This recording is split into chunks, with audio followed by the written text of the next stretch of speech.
your your zip code can tell you a lot more about you than you could possibly ever imagine.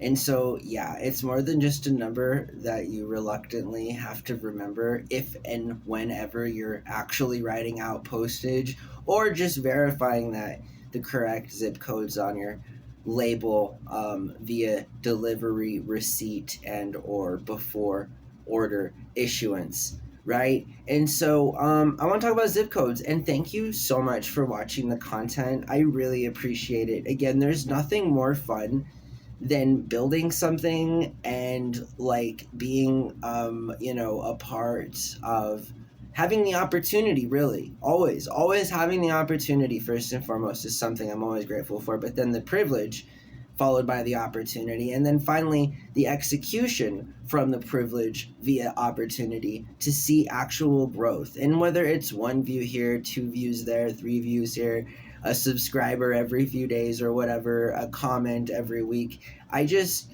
like to see things grow. And again, with just persistence and the commitment to provide content quality that is akin to the kind of volume that you're putting out, then I think that that's cool. And so I'm going to stop talking about that sidebar and about how happy and excited I get from just making these videos. And so zip codes, if you do this, and I want you to do the research, I want you to put your zip code into Google and put, your zip code and health and see just how strikingly different it can be from just the zip code that's in the neighborhood where the Papa John's is that you pick up your Friday night pizza.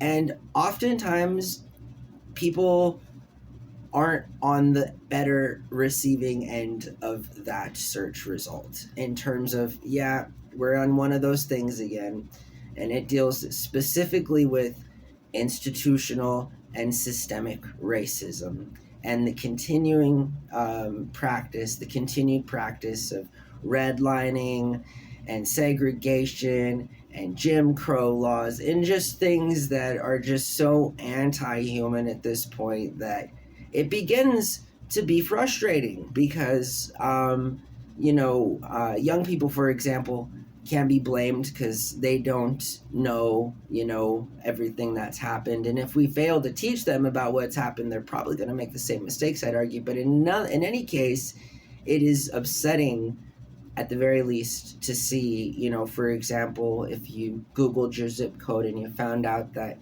your life expectancy was 70.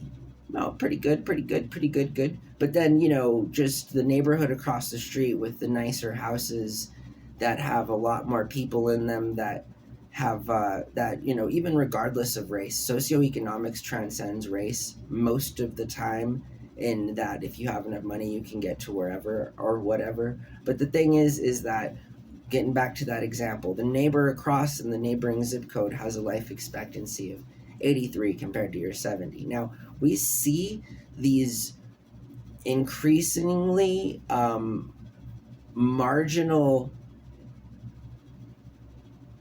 gaps of life expectancy rates throughout the entire country as they specifically concern and or are related to their zip code.